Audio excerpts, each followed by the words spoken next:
할렐루야. 제가 하면 여러분도 다 할 수 있는 거예요. 나오셔서 찬송 얼마나 좋아요, 그죠? 찬송하는 거 누구든지 참여하는 그런 우리 교인 찬양대 누구든지 참석하시길 바랍니다. 우리 다 같이 하나님을 사랑하시면 아멘 하십시다. 아멘입니다. 런던에 가면 세계적인 백화점이 하나 있는데 이 백화점을 세운 고든 셀프리지라고 하는 분은 고용주가 아닌 리더, 지도자로서 대단한 존경을 받는 사람입니다. 그러면 이 고용주와 지도자는 무엇이 다릅니까? 고용주는 권위적이고 지도자는 매사를 설득하는 사람이라고 말씀을 드릴 수가 있습니다. 고용주는 강압적이고 지도자는 동기를 부여하는 사람입니다. 고용주는 나라고 말하고 지도자는 우리라고 말을 한다라고 하는 것입니다. 고용주는 문제에 대한 책임만을 추궁하고 지도자는 그 문제의 대처 방안을 제안하는 사람이다. 이렇게 생각할 수 있습니다. 그리고 고용주는 일해라 라고 명령하고 지도자는 우리 다 같이 일합시다 라고 권면하는 사람들이라고 말씀을 드릴 수가 있습니다. 어떤 집단과 공동체를 그리고 국가를 이끌어가고 발전시키기 위해서는 목표가 있어야 하고 또한 구성원들을 목표를 향해서 이끌고 갈 정직하고 부지런하고 지혜롭고 그리고 민주적인 지도자가 있어야 한다라고 하는 것입니다. 모든 사람은 하나님 앞에서 평등하므로 결코 사람이 사람 위에 군림해서는 안 된다는 사실을 우리는 반드시 기억을 해야 된다라고 하는 것입니다. 그러나 생각해 보세요. 만약에 한 필의 말에 두 사람이 타려고 하면 부르기 앞에 타는 사람이 있어야 하고 뒤에 타는 사람도 있듯이 작게는 가정과 한 공동체를 그리고 크게는 나라를 이끌어가기 위해서는 반드시 지도자가 있어야 된다는 사실을 우리는 깨달아야 된다라고 하는 것입니다. 왜냐하면 역사적으로 볼 때 한 집단과 한 나라와 민족의 흥망성쇠가 지도자에게 달려 있었던 경우가 많았기 때문이라고 저는 힘주어서 말씀을 드립니다. 요즘 우리나라의 총선이 끝나고 상상 못한 여소야대의 상황이 또다시 벌어지고 사법적 리스크를 갖고 있는 사람들이 국회의원이 돼 나라 전체가 걱정과 염려로 요동침으로 곳곳에서 깨끗하고 정직한 능력 있는 지도자를 아쉬워하는 소리가 여기저기에 있다는 것을 부인할 수가 없는 실정이라고 하는 것입니다. 작게는 가정에서부터 우리 지역 국회의 지도자와 크게는 일국의 대통령에 이르기까지 공동체와 지역 그리고 나라에는 그 공동체를 이끌어가는 지도자가 있다라고 하는 것입니다. 실로 지도자가 그 소속원들에게 끼치는 영향력은 막중하다라고 하는 것입니다. 지도자의 능력 여하에 따라 개인과 그 공동체와 소속원들의 사기와 운명이 좌우되기 때문입니다. 그런데 교회 지도자는 목회자들과 장로들이라고 말씀을 드릴 수가 있습니다. 그 교회가 퇴보하냐 성장하느냐는 곧 목회자의 지도력에 달려 있다고 말씀을 드려도 과언이 아니라고 하는 것입니다. 오늘 우리는 베드로전서 5장 1절부터 14절까지를 생각해 보므로 베드로 사도가 말씀하시는 지도자에 대한 교훈을 생각해 보고 우리 모두 함께 은혜 받기를 주님의 이름으로 축원합니다. 사도 베드로는 본문에서 자신을 가리켜서 함께 장로된 자요 그리스도의 고난의 증인이라고 밝히면서 먼저 지도자들이 갖추어야 할 조건 그리고 성도들이 갖추어야 할 겸손의 교훈을 말씀해 주고 있습니다. 그리고 성도들은 마땅히 근신하고 깨어 마귀를 대적하고 하나님의 참된 은혜 가운데 거할 것을 마지막 결론으로 권면하고 있음을 생각해보고 우리 모두 은혜 받기를 주님의 이름으로 축원합니다. 오늘 설교 본론의 첫째로 목회자들, 지도자들에게 주시는 교훈이 무엇인가를 생각을 해보겠습니다. 우리 다 같이 1절을 함께 읽어보겠습니다. 시작. 너희 중에 장로들에게 권하노니 나는 함께 장로된 자요 그리스도의 고난의 증인이요 나타날 영광에 참여할 자니라. 아멘. 예. 이 말씀의 의미는 하나님은 우리의 과거가 아니라 현재와 미래를 보시는 분이라고 확실하게 말씀하고 있는 것을 우리는 깨달아야 된다라고 하는 것입니다. 그리고 베드로 사도는 교회 안에서 감독과 교육을 책임지는 장로가 있다고 서술을 하고 있습니다. 다시 말해서 말씀을 증거하는 장로를 목사로, 치리하는 장로를 심의장로로 구분하여 호칭한 것을 우리는 오늘 본문을 통해서 볼 수가 있게 되는 것입니다. 그런데 사도 베드로가 오늘 본문에 자신을 장로라고 한 것은 사도이면서도 양무리를 치는 목자라고 자신을 생각했기 때문이라고 저는 생각을 합니다. 따라서 모든 목자와 장로들은 자신들이 교회 책임자적 지도자 위치에 있음을 늘 자각해야 하므로 목회자와 장로에게는 반드시 기억해야 될 두 가지 사항이 있다는 것을 우리는 알아야 됩니다. 목회자와 장로들이 유의해야 할 첫 번째 교훈은 그리스도의 고난의 증인이 되어야 된다는 점과, 그리고 두 번째 교훈은 미래에 나타날 영광에 참여할 자임을 인식해야 된다고 베드로는 우리들에게 이야기를 해주고 있습니다. 목회자와 장로는 예수 그리스도의 복음을 지키는 파수꾼으로서 예수 그리스도께서 십자가에서 완성시킨 대속의 이 계획, 구원의 계획을 전하는 위트너스, 증인들이 되어야 된다라고 오늘 본문에서 강조하고 있습니다. 뿐만 아니라 예수 그리스도를 위해서 고난당할 때 피하지 않고 선봉에 서서 함께 고난을 당할 수 있는 고난의 동참자가 되어야 된다라고 말씀을 하고 있는 것입니다. 온 세상이 적그리스도의 손에 들어간다 할지라도 목회자와 장로들은 교회에서 그리스도의 복음을 목숨 걸고 전하고 지켜야 할 책임자들이라고 말씀을 하고 있는 것입니다. 그리고 서슴지 않고 고난의 자리에까지 들어가서 복음의 순수성을 지켜야 하는 십자가의 군병이 되어야 된다라고 지금 교훈을 하고 있습니다. 사랑하는 예수님께 성도 여러분, 그러면 이 땅에서 고난의 증인으로서 그리스도의 고난에 참여한 만큼 예수 그리스도께서 재림하실 때 그리스도의 영광에도 참여하게 된다는 기쁜 소식이 기록되어 있는 것을 우리는 읽어볼 수가 있습니다. 비록 오늘 현재 지금은 힘들고 어려운 환경 가운데 처하여 있다 하더라도 이와 같은 영광의 인식과 확신은 소망을 낳고, 소망은 능히 그 고난을 극복하게 하는 원동력이 된다라고 하는 것입니다. 그러므로 교회의 목회자와 장로 직분은 하늘나라와 밀접한 연관관계를 맺고 있으며, 이 직분을 잘 수행할 때 하나님께 영광이 되고 자신도 엄청난 복을 받게 된다고 말씀하신 것을 우리 모두는 반드시 기억을 해야 된다라고 하는 것입니다.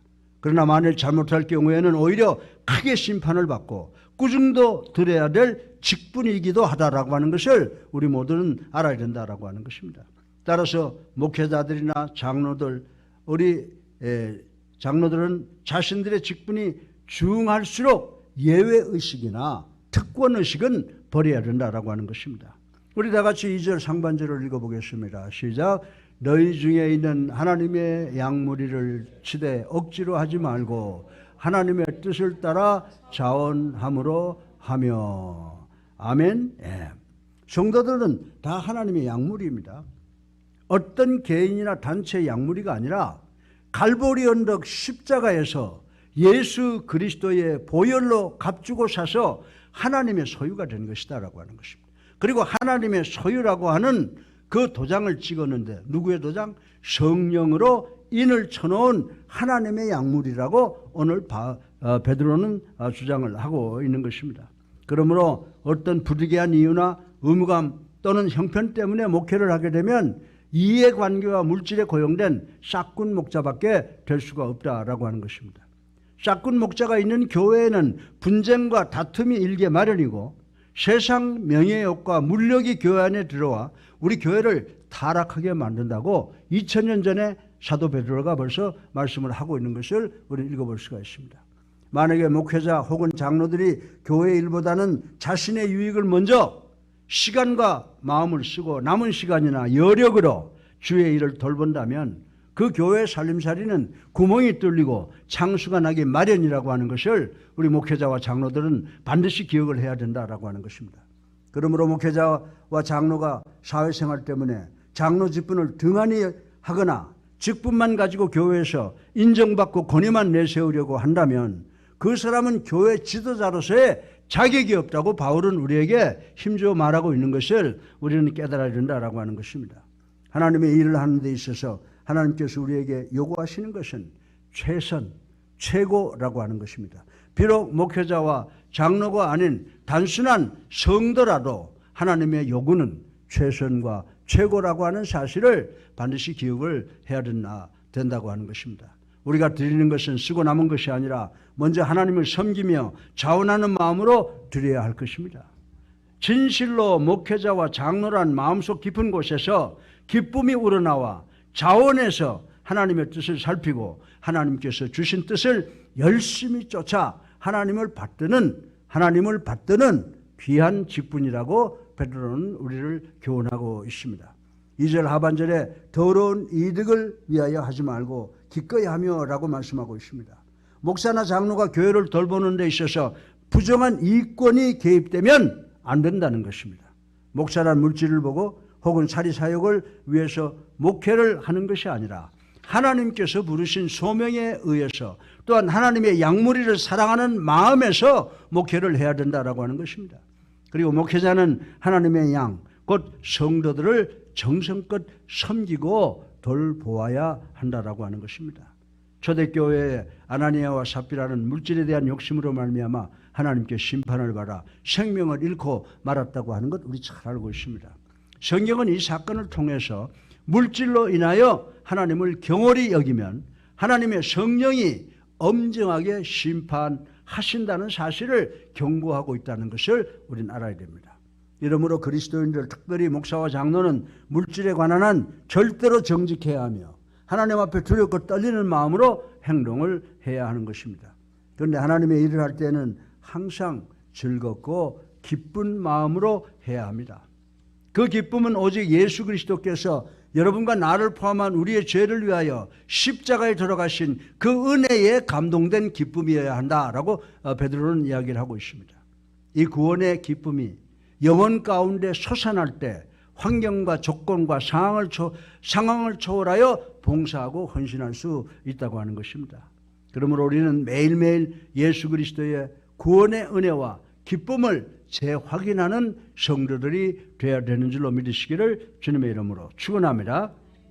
우리 다 같이 3절을 읽어보겠습니다. 시작. 맡은 자들에게 주장하는 자세를 하지 말고 양무리에 본이 되라. 아멘. 양무리를 맡은 목사나 장로의 위치에 있는 직분자는 권위만을 앞세워 주장하는 자세로 해서는 안 된다는 말씀인 것입니다. 참된 교회 지도자는 그 무엇보다도 먼저 하나님을 사랑하는 순수한 믿음과 봉사의 동기가 있어야 한다고 가르쳐주고 있습니다. 100마디의 설교보다 한 번의 모범이 더 큰 호소력을 발휘한다라고 하는 것입니다. 지도자는 언제나 앞에서 모범이 되어 인도하는 사람이라고 하는 것입니다. 폭력을 사용한다거나 고함을 치고 협박과 위협하는 것은 지도자의 참된 모습이 아니며 그런 모습은 오히려 자신의 부족함과 약점을 드러내는 것이라고 베드로 선생은 이야기를 하고 있습니다. 목사가 덕과 실력이 있으면 온 교인이 다 존경하고 사랑으로 따르게 됩니다. 진실로 설교하는 목사나 치리하는 장로는 오직 예수 그리스도를 사랑하고 예수님의 은혜를 감사하는 마음으로 직분을 받고 행함으로 언제나 자원하는 기쁨으로 그 어떤 대가도 바라지 않고 복음과 이웃을 위해 충성할 수 있는 종들이 돼야 한다라고 하는 것입니다. 한 가정의 아버지가 덕으로 가족을 다스려야 하고 한 국가의 원수가 덕으로 그 나라를 다스려야 하듯이 한 교회 목사나 장로도 덕으로 성도들을 인도해야 된다라고 하는 것입니다. 우리 다 같이 4절을 읽어보겠습니다. 시작. 그리하면 목자장이 나타나실 때에 시들지 아니하는 영광의 관을 얻으리라. 아멘. 이 말씀의 의미는 목자장이신 예수님께서 나타나실 때에 교회의 신실한 지도자들은 영원히 변치 않는 영광의 면류관을 보상으로 받게 된다는 것을 말씀하고 있는 줄로 믿으시기를 주님의 이름으로 축원합니다. 목회자나 장로들의 헌신된 삶과 모범적인 생활은 주님 오시는 날에 시들지 않는 영광의 면류관으로 보상받게 된다는 사실을 우리는 깊이 감사해야 된다라고 하는 것입니다. 그러므로 목회자와 장로는 늘 목자장 되시는 예수님을 바라보며 그리를 따르는 생활을 하도록 최선을 다해야 할 것입니다. 사랑하는 성도 여러분, 오늘 우리는 이 땅에서 하나님의 일을 하는 중 지금 당장 상급이 주어지지 않는다고 하여 낙심하거나 불평하는 마음을 가져서는 안 된다는 것입니다. 또한 쉽게 쓰고 살아갈 이 땅의 것을 잊고 불순한 동기와 방법으로 하나님의 진리를 저버리는 어리석음을 버려야 된다라고 하는 것입니다. 오직 하나님에 대한 순수한 사랑으로 열매가 있든지 없든지 간에 받은 사명을 위해 말씀 따라 최선을 다함으로써 의로운 재판장이신 주님으로부터 영원히 썩지 않을 생명의 기업과 영광의 면류관을 받으시는 우리 지도자 여러분들 되시기를 주님의 이름으로 축원합니다. 둘째로 일반 성도들에게 주는 교훈을 생각해 보겠습니다. 우리 다 같이 5절 상반절을 함께 읽어 보겠습니다. 시작. 젊은 자들아 이와 같이 장로들의 순종하고. 아멘. 여기서 젊은이는 어떤 특정 직분자들이라고 하기보다는 신앙의 연륜이 짧아 목회자나 장로님들의 교육과 감독을 받아야 되는 사람들을 의미하는 것입니다. 그런데 신앙에 있어서는 젊은 것보다 나이가 든 것이 바람직하다고 하는 것입니다. 신앙은 자꾸 성장해야 되는 것입니다. 비바람이 치고 눈보라가 치는 역경 속에서도 신앙의 뿌리를 예수 그리스도께 깊이 내리고 시간이 흐르게 되면 신앙의 나이테가 형성되어 길어지고 그리고 확연해지고 그리고 많아지게 된다는 것입니다. 그러면 어느덧 성숙한 신앙인으로 변화되어 교회 일꾼으로 봉사하게 되는 날이 있게 된다라고 하는 것입니다. 교회에서는 지도자로 세움받은 목회자와 장로들과 젊은이들, 즉 성도들과 관계가 원만해야 된다라고 하는 것입니다. 목회자와 장로들은 이리들의 공격을 대비하여 양무리를 위해 차나깨나 기도하고 사랑으로 다스리며 뜨겁게 말씀 증거하여 교회가 성장하도록 해야 될 책임이 있다는 것입니다. 반대로 우리 성도들은 목회자와 장로들의 책임이 막중함을 알고 이 지도자들을 위해서 기도하고 순종하며 섬겨야 된다고 성경은 우리들에게 교훈을 하고 있습니다. 교회란 이렇게 인도하는 자와 지도하는 자를 따르며 순종하는 자가 조화를 이루어야 하는 삶의 현장이라고 하는 것입니다. 이와 같은 관계는 가정과 국가의 흥망성쇠에도 영향을 미치게 됩니다. 그러므로 우리 성도들 즉 그리스도인들은 목회자와 장로를 위해서 기도하고 또 국가 민족을 위해서 국가의 지도자를 위해서도 열심히 기도해야 된다고 성경은 우리들에게 가르쳐주고 있습니다.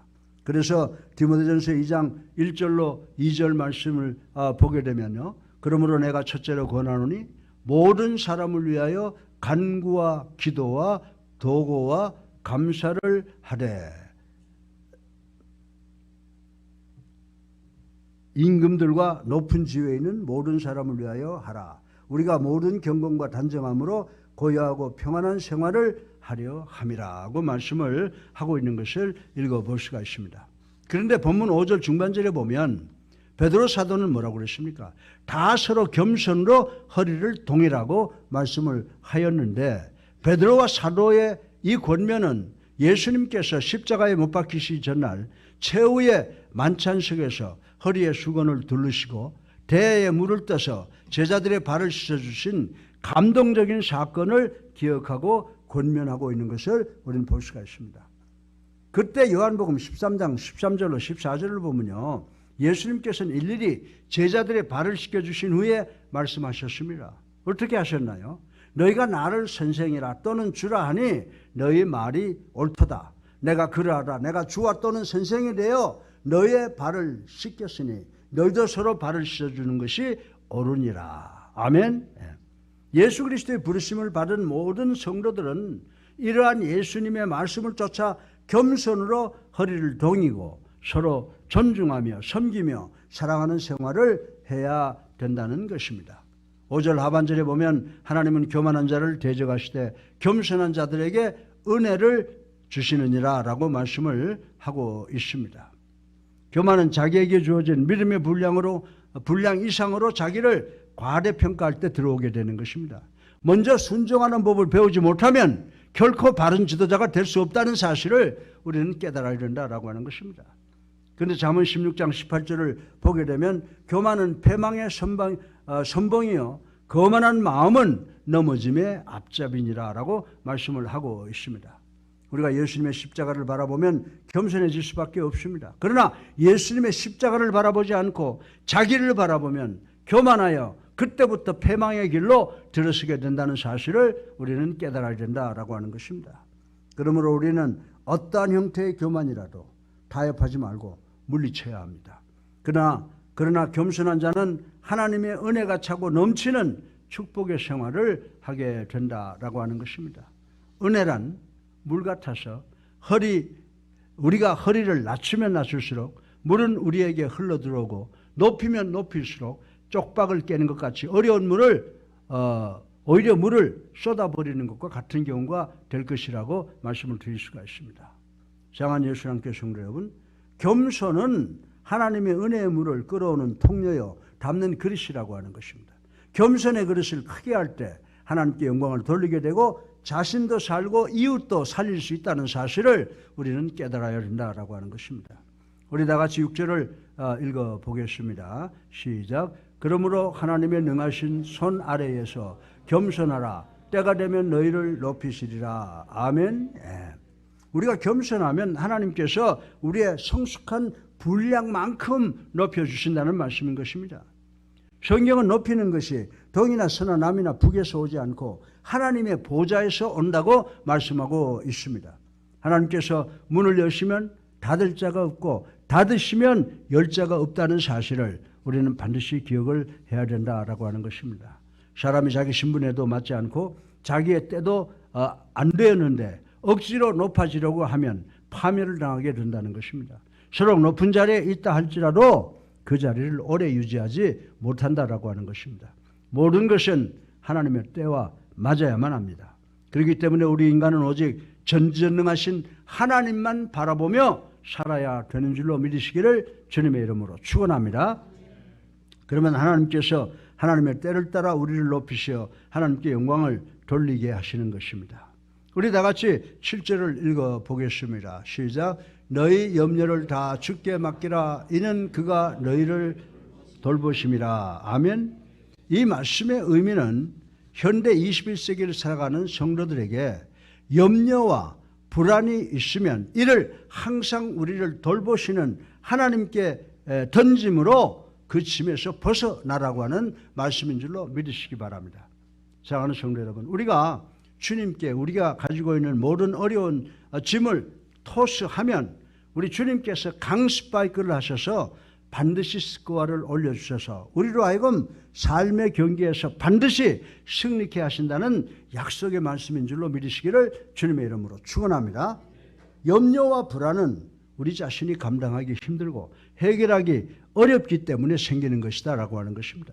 그러므로 당장 해결할 수 없는 문제를 가지고 염려하고 불안해하다 보면 불면증, 신경쇠약, 고혈압, 그리고 심장마비와 공황장애 등등이 다가와 사람을 병들게 하고 쇠약하게 만든다라고 하는 것은 우리가 잘 알고 있습니다.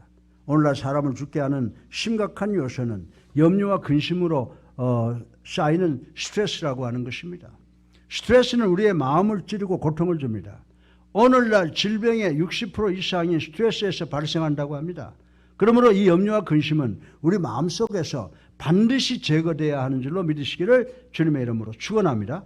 그런데 예수 그리스도를 믿는 사람들은 염려와 불안이 있으면 하나님께 기도하고 하나님께 다 맡겨버리기 때문에 스트레스가 쌓일 시간이 없다고 저는 말씀을 드릴 수가 있는 것입니다.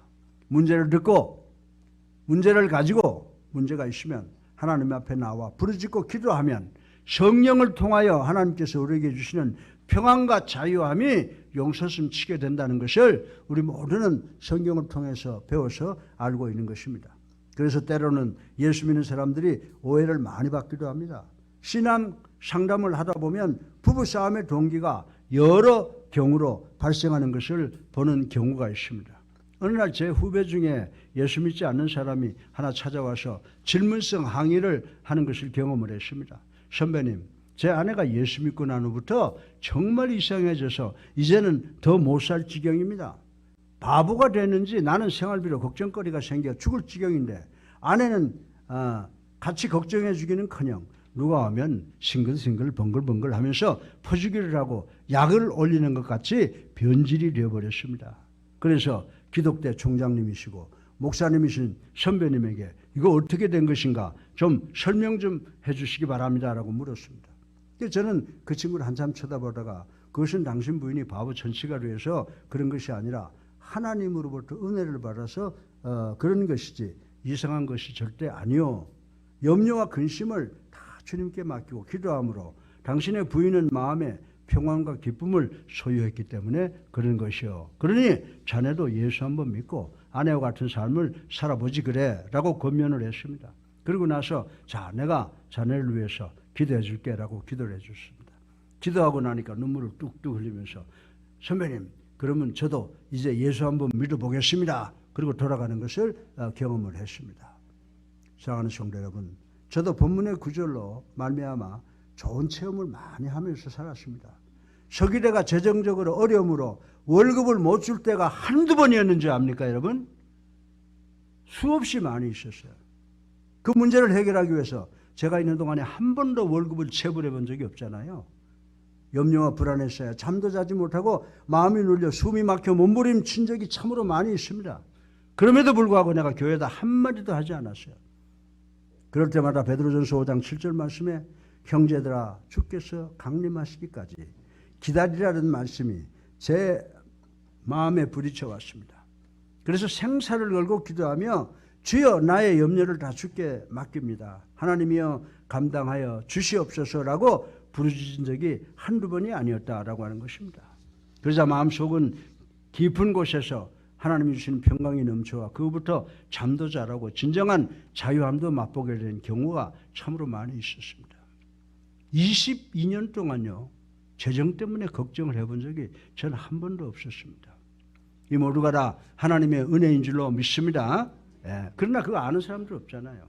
그리고 그냥 밖에 나와서 아무것도 모르고 욕을 하고 불평을 하지만 지금 학교가 지금 뭐 형편없는 그런 입장이 되고 있잖아요. 그러나 하나님께서 반드시 역사하실 줄로 믿습니다. 예. 여러분들 우리가 더 중요한 것은 시간이 지나면서 하나님께서 모든 어려움을 해결이 필요한 순서대로 해결해 주셔서 정말 오늘같이 웃으며 살아갈 수 있게 해주시는 줄로 믿으시기를 주님의 이름으로 축원합니다. 주님께 맡긴다라고 하는 것은 주님을 절대적으로 믿고 신뢰하는 것을 말하는데 우리가 하나님을 진실로 신뢰할 때 하나님께서 우리의 삶과 우리의 모든 문제와 고난을 책임져 주신다고 하는 이 사실을 믿는 여러분 되시기를 주님의 이름으로 축원합니다. 우리가 믿음으로 우리의 모든 문제와 고난을 하나님께 완전히 맡길 때 책임지실 것 책임지시고 고치실 것 고치시고 수리할 것 수리하여 멋있게 만들어주시는 분이 우리 하나님이신 줄로 믿으시기 바랍니다. 그러므로 우리 성도들이 우리의 삶 전체를 하나님께 맡기고 산다는 것이 얼마나 복된 일인지 믿으시기를 주님의 이름으로 축원합니다. 그리고 모든 문제와 고난으로부터 오는 모든 염려와 스트레스에 대한 해결책은 주님께 맡기시고 평안한 삶을 사시는 우리 예수사랑교회 성도님들 되시기를 주님의 이름으로 축원합니다. 실제로 마지막으로 우리 성도는요. 우리의 삶을 공격하는 사탄을 만나게 되는데 이 사탄과의 싸움에서 이 대적에서 반드시 승리해야 된다고 말씀하시는 것을 생각을 해보겠습니다. 우리 다같이 8절을 함께 읽어보겠습니다. 8절을 함께 읽어보겠습니다. 시작. 근신하라 깨어라 너희 대적마귀가 우는 사자같이 두루다니며 삼킬 자를 찾나니. 아멘. 세계 최고의 병서인 손자병법이라고 하는 책이 있습니다. 제가 참 그 책을 일찍 읽어봐서 항상 기억하는 것이 있는 말이 있는데 지피지기는 백전백승이라는 말이 있습니다. 이 말의 의미는 적을 알고 나를 알면 100번 싸워도 100번 이긴다는 말씀이라고 하는 것입니다. 이처럼 싸움에서 적을 안다는 것은 대단히 중요하다고 하는 것입니다. 성도의 영적인 적은 누굽니까? 사탄이라는 것입니다. 그러므로 성도는 사탄에 대하여 잘 알고 대처하여 그들과 영적 전투에서 이길 수 있다라고 하는 것입니다. 본문에서 사도 베드로는 사단과 싸워 이길 수 있는 대안을 제시하고 있는 것을 볼 수가 있습니다. 이제 본문을 중심으로 사단의 정체와 그 대안에 대하여 함께 생각해보고 은혜 받기를 주님의 이름으로 축원합니다. 먼저 첫 번째로 사단은 성도의 대적이라고 하는 것을 우리는 알아야 됩니다. 하나님과 그의 백성 큰 대적은 사단이라고 하는 것입니다. 사단은 파괴자이자 고발자이므로 우리 믿는 자들에게 위험한 존재라고 하는 사실을 반드시 알아야 됩니다. 영적 세계에서 사단의 지위는 매우 높았으므로 유다서 1장 9절에 보게 되면 하나님의 천사장 미가엘도 그를 무서운 적으로 보고 그에게 감히 해방하는 판결을 쓰지 못했다라고 하는 말씀이 기록되어 있습니다. 마태복음 25장 41절에 사단은 어둠의 세력의 사악한 주관자라서 홀로 활동하지 않고 그의 추종자들을 두고 하나님을 대적하는 조직의 우두머리라고 하는 말씀이 또 기록되어 있습니다.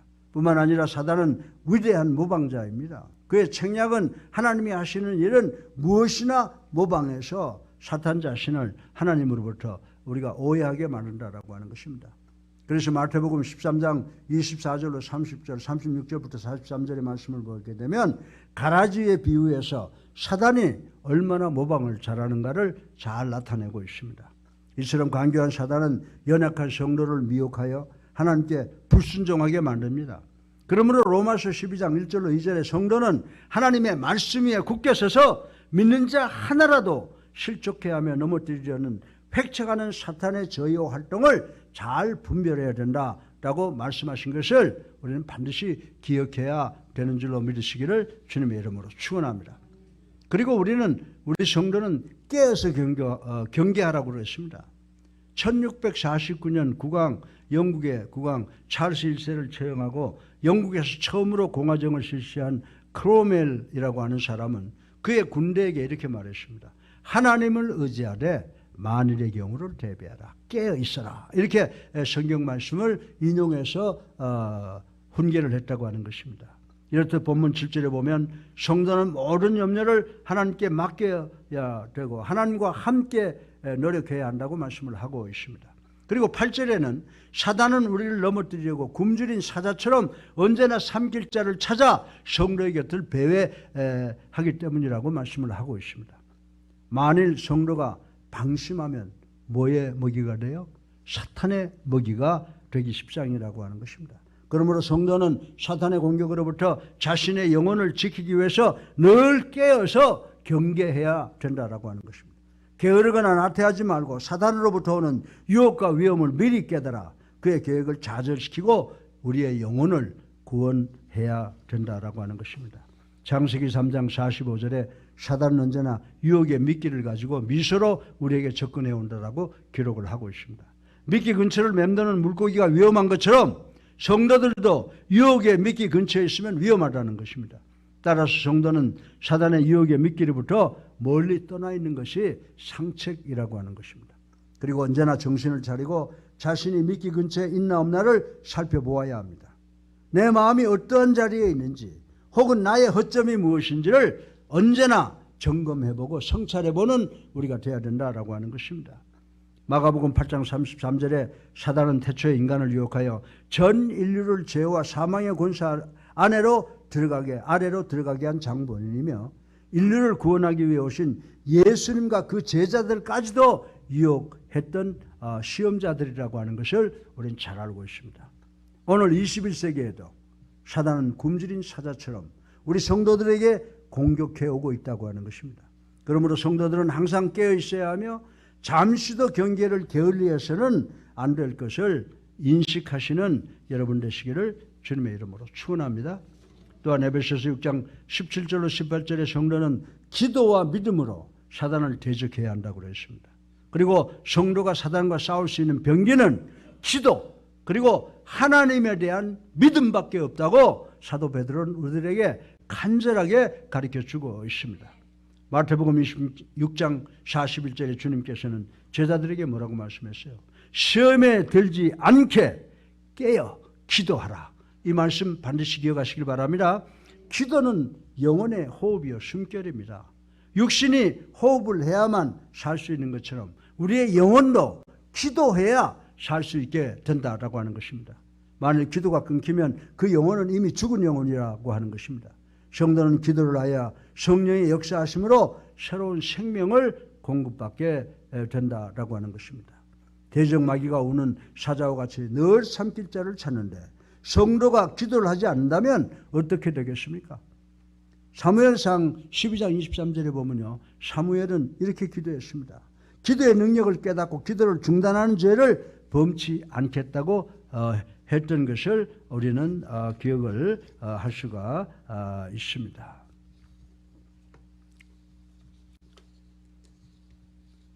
마태복음 4장 1절로 11절에 예수님께서 광야에서 기도로 사단을 물리치신 것을 볼 수가 있습니다. 이와 같이 성도도 하나님께 진실된 기도를 할 때 사단과의 싸움에서 승리할 수가 있습니다. 사단의 공격의 목표는 바로 성도들의 믿음이라고 하는 것입니다. 만일 성도가 믿음에 굳게 서지 못하면 그의 영혼을 탈취당하고 말 것이라고 생각을 할 수가 있습니다. 그러므로 9절에 보면요, 굳게 서서 사단을 용감히 대적하라 라고 말씀하신 것을 볼 수가 있습니다. 여러분들이 잘 아시는 다윗이 하나님만을 의지하고 막강한 골리앗에게 담대하게 대적하였듯이 성도들도 예수 그리스도를 믿는 믿음 위에 굳게 서서 사단을 대적해야 되는 줄로 믿으시기 바랍니다. 믿음이 없으면 사단과의 싸워 결코 승리할 수가 없습니다. 주님께서 마가복음 9장 23절을 통해서 뭐라고 말씀하셨습니까? 믿는 자에게는 능치 못할 일이 없느니라. 아멘. 따라하세요. 믿는 자에게는 능치 못할 일이 없느니라. 아멘입니다. 이처럼 성도의 모든 것을 다 이루어주시는 주님이신데 어찌 사단을 물리쳐 주시지 않겠습니까? 사랑하는 예수 함께 성도 여러분, 우린 육이나 세상과의 싸움에는 잘 대처하지만은 사단과의 영적 싸움에서는 그러지 못하는 경우가 참으로 많습니다. 영혼이 망하면 천국을 기업으로 받을 수 없는 줄로 믿으시기 바랍니다. 그러므로 성도는 언제나 믿음에 굳게 서서 깨어 기도함으로써 사단의 공격에 대비하여야 하겠습니다. 그래서 사탄과의 싸움에서 승리하여 천국을 기업으로 받는 우리 예수랑 교회 성도님들 되시기를 주님의 이름으로 축원합니다. 결론입니다. 12절 말씀 함께 읽어보겠습니다. 시작. 내가 진실한 형제로 아는 실로아노로 말미암아 너에게 간단히 써서 권하고 이것이 하나님의 참된 은혜임을 증언하노니 너희는 이 은혜에 굳게 서서. 아멘. 하나님께서 연출하신 드라마는요, 주연과 저연이 따로 없습니다. 고난 속에 임하는 은혜가 누구를 가릴 것 없이 모든 사람에게 참으로 하나님의 참된 은혜라고 하는 것을 인식하시기를 주님의 이름으로 축원합니다. 그러므로 우리 성도들은 우리의 삶에 고난이 올 때 이 세상의 어리석은 사람들처럼 두려워 피하려 하지 말고 오히려 믿음의 선진들처럼 하나님께서 주시는 복은 고난이라고 하는 포장으로 쌓여있다는 사실을 믿고 기쁨으로 받아들이는 우리 모두가 되시기를 주님의 이름으로 축원합니다. 그리고 고난 속에 임하는 하나님에 대한 음성과 손길을 명확하게 느끼며 오히려 더욱 정결하고 거룩하게 변해감으로써 장차 새롭게 열릴 영원한 영광의 나라에 정금과 같은 모습으로 들어가는 우리 성도들 되시기를 주님의 이름으로 축원합니다. 자, 우리 본문 13절 14절을 한번 읽어보겠습니다. 시작. 택하심을 함께 받은 바벨론에 있는 교회가 너희에게 문안하고 내 아들 마가도 그리하느니라. 너희는 사람의 입맞춤으로서 서로 문안하라. 그리스도 안에 있는 너희는 모든 이에게 평강이 있을지어다. 아멘. 여러분들, 이 말씀은 뭐냐면요, 하나님께서 택해 주시면 이 택하심은요 어느 한 곳에만 있는 게 아니라는 거예요. 예수를 나의 구주로 살아계신 하나님의 아들, 딸들이 모여있는 모든 곳에 누려지는 특권이라고 베드로는 우리에게 말씀해 주고 있는 줄로 믿으시기 바랍니다. 우리 목회자와 장로들 그리고 성도에게 있어서 이 땅은요 잠시 머무는 정류장일 뿐이라고 하는 것입니다. 따라서 우리 모두는 항상 천국 가정으로서 이기적인 자아를 버리고 예수 그리스도의 사랑으로 서로 사랑하는 우리가 되어야 될 줄로 믿으시기를 주님의 이름으로 축원합니다. 네. 여러분들 이야기가 하나 있는데요. 동물의 왕인 사자가 죽자 여러 짐승들은 지도자 흉내도 잘 내고 나무에도 잘 오르며 깨가 많은 원숭이에게 속아서 원숭이를 왕으로 뽑았답니다. 그러나 원숭이는 사기성이 풍성하고 권리를 탐하고 교만하여 자기의 본색이 금방 드러나 많은 동물들의 불만을 사게 되었다고 하는 것입니다. 하루는 참다 못한 여우가 고기 덩어리를 덫속에 넣고 원숭이에게 말했습니다. 배야, 싱싱한 고기 한 덩어리가 저기 있사오니 드시옵소서. 원숭이는 여우의 이 말에 솔깃하여 주위를 쳐다보지도 않은 채 그것을 꺼내려고 들어갔다가 그만 덫에 걸리고 말았다라고 합니다. 뒤늦게 여우의 계략을 깨달은 원숭이는 여우를 꾸짖었으나 자신의 편을 들어주는 동물은 아무도 없었다는 이야기인 것입니다. 사랑하는 성도 여러분, 현재 우리 주변에 이런 음흉한 지도자들, 원숭이 같은 지도자들이 많지 않습니까? 누가 누군지는 여러분이 한번 대입해 보시기를 바랍니다. 그리고 자기들과 동질성 인사들을 하나로 묶어 또 다른 정치 집단을 만들기 위해서 연동형 비례대표 제도라는 제도를 만들어 놓고 선거 기간 동안은 서로 싸우는 척했습니다. 결과적으로 사법 리스크가 있는 사람들이 당을 만들어서 국회에 입성하는 세계 어디서도 볼 수 없는 기상천외한 비정상적 결과를 만들어낸 것을 우리는 보고 있습니다. 이 결과는요, 야권, 자기들이 원하기만 하면 필요할 때는 하나가 되어서 자신들의 야욕을 채울 수 있는 무소불위한 수준까지도 올라가게 할 수 있습니다. 만약 원한다면 자유민주주의란 헌법적 기준까지도 무너지게 할 수 있는 수준까지 올라와 있다는 것을 우리는 알아야 된다라고 하는 것입니다. 그런데 이런 계략을 정부도 여당도 국민도 더 나아가서는 교회도 무관심했다는 데 문제가 있는 것입니다. 앞으로 이들의 행보가 어디까지 계속될는지 큰 걱정입니다. 그리고 현 대통령은 최선을 다하고 있는 것으로 생각이 됩니다. 정부는 전 정부가 만들었던 긍정적 부정적 결과를 처리하는데도 분명 시간이 필요했을 것이라고 저는 생각을 합니다. 그러므로 지금부터 우리 국가를 위해서 우리 국민 모두는 합력하여 선을 이루는 노력이 절대로 필요한 줄로 믿으시기 바랍니다. 우리 모두는 성도와 교회는 대통령을 위해서, 국회를 위해서, 사법부를 위해서 하나님의 지혜가 함께 하시는 역사가 일어나기 위해서 전심으로 기도해야 되는 줄로 믿으시기를 주님의 이름으로 축원합니다. 축원합니다. 심각합니다, 나라가. 일반적으로 사람들은 한번 권력과 명성을 얻게 되면 이기적인 자아 때문에 얻은 것을 쉽게 포기할 수가 없습니다. 그러나 사리사욕에 눈먼 지도자는 하나님의 뜻과 섭리 역행하는 지도자들은 지금은 희낙낙할지 모르지만 결코 오래 그 자리에 머물 수 없을 뿐만 아니라 말년의 모습도 편안할 수 없고 처참하게 추락될 것이라고 하는 것을 저는 추론을 해봅니다. 사랑하는 성도 여러분, 우리는 이 세상에서 나그네일 수밖에 없습니다. 그러한 이유로 성도들은 이 세상에서 그 삶이 고단할 수밖에 없고 또 이 세상의 주인인 사단과 그에게 속한 이 땅의 사람들에 의해서 어려움과 고난을 당할 수밖에 없습니다. 성도들은 이 사실을 직시해야 되는 줄로 믿으시기 바랍니다. 깨어 그들과 싸워서 하나님의 뜻과 섭리대로 우리가 승리해야 되는 줄로 믿으시기 바랍니다. 그래야 어려움과 고난을 당할 때 낙심하거나 불시험을 당할 때 원망하며 신앙의 길을 포기하지 않을 수가 있습니다. 사랑하는 성도 여러분, 우린 잠시 이 땅에서 문제와 어려움과 고난을 당하지만 마침내 천국의 영광을 누리게 될 줄로 믿으시기 바랍니다. 반면에 우리를 박해하는 자들은 이 땅에서 비록 평안할는지 모르나 마침내 하나님으로부터 영벌의 심판을 받게 된다라고 하는 것입니다. 그러므로 우리는 비록 문제와 어려움을 인한 고난 가운데 있을지라도 하늘나라의 소망을 가지고 신앙생활하며 인내로 모든 고난을 이겨내 승리의 면류관을 받아 쓰시는 우리 예수랑교회 성도님들 되시기를 주님의 이름으로 축원합니다.